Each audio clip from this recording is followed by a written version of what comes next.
Have you ever struggled getting that perfect froth on your matcha? Or if you wonder that you're whisking it the right way? Today, I'm going to show you how to whisk exactly like a pro, so you can enjoy a smooth, creamy matcha on your own. So keep watching! Hi, I'm Kimmy, your matcha crazy friend and certified tea sommelier. Welcome to my little cozy matcha cafe. If you enjoy watching videos on how to make delicious matcha food and drinks, make sure you poke that like button. That shows me to make more similar content for you. So go ahead and poke that like button. So why do we whisk matcha?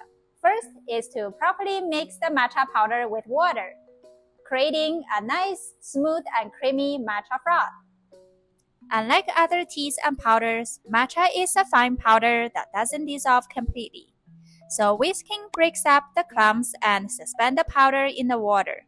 Second, whisking also aerates the matcha, creates that lovely froth on top which enhances the texture and overall experience. And it's unlocking the natural sweetness and umami in the matcha. Without proper whisking, you may end up with a flat, clumpy matcha without showcasing its delicate flavor of matcha profile. So mastering whisking technique is the key to enjoy matcha at its best. So to whisk matcha properly, you will need proper tools. First up is the bamboo whisk, also called chassis. This tool is specially designed for matcha, with its multiple tines crafted to create the perfect froth, has the perfect balance of flexibility and the durability to whisk matcha effectively. Second, a matcha bowl or chawan. One that's wide and shallow to give you enough space to whisk. A good bowl will help you achieve that even froth by allowing the whisk to move freely. The sifter is super important because it helps break down any clumps in the matcha powder, ensuring a smooth consistency.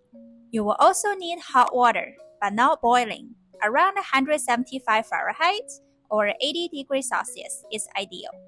Boiling water can burn the matcha and reduce the nutrients, making it bitter. So make sure your water is at the right temperature before you start.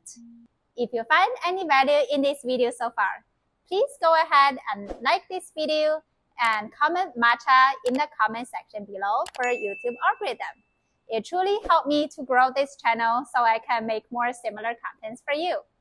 So go ahead and poke the like button and leave matcha down below. Now, before we start whisking, we need to do two things. We need to soak the bamboo whisk and also sift the matcha powder.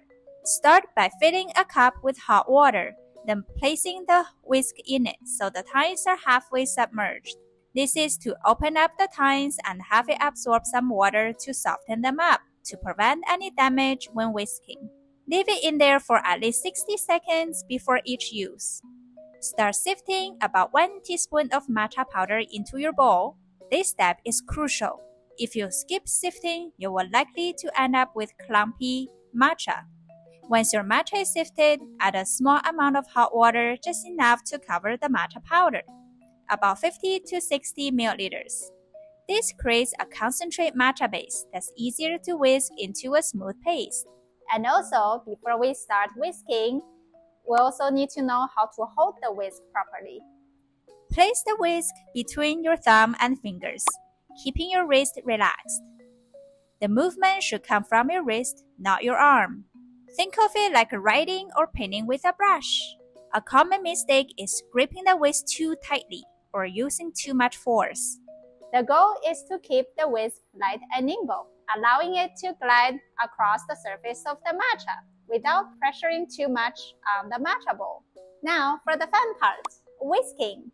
Start by whisking in a circular motion to incorporate the matcha powder and water. Then whisk in a quick back and forth motion, moving the whisk in a W or M shape.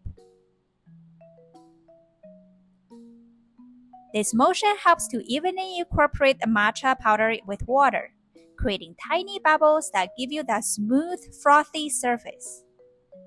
Whisk quickly, but without too much pressure. Hover the whisk just above the bottom of the bowl to avoid scratching it or damaging the whisk. Whisk for about 20 to 30 seconds until you see a layer of fine, even froth on the surface. And there we go! A perfectly whisked matcha ready to be added to a matcha latte. After you've enjoyed your matcha, it's important to clean the bamboo whisk after each use to keep it in a good condition. Rinse the whisk under warm water, gently separating the tines to remove any matcha residue. Make sure to avoid using soap, as it can damage the delicate bamboo. Once clean, shake off any excess water and let the whisk air dry on the whisk stand, or lay it on a clean cloth. Proper care will extend the life of your whisk, keeping it ready for your next matcha session. Before we wrap up here, there are 3 extra tips to ensure you get the best result with your matcha whisk. Number 1, don't use too much pressure. Keeping your whisking light and gentle. Do not have the tines touch the bottom of the bowl. Too much pressure can damage the whisk. You don't want to have any bamboo bits in your drink. Number 2, don't over-whisk your matcha. I'm speaking from my own experience, it may put a lot of stress on your wrist. Whisk just enough to create a frothy surface. Number 3, clean it after each use and put on a holder. Always clean your whisk right after using it. This prevents residue from hardening and keeps your whisk in good shape for a long time. Putting the whisk on a holder to dry completely after cleaning is super important so that the bamboo won't get moldy. Okay, there you have it. Today, we went through a lot of things in a short period of time, and there's no way I could cover everything for you in detail.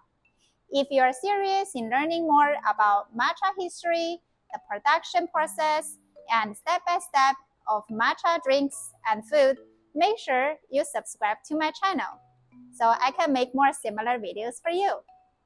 If you have any questions, make sure you leave in the comment section below.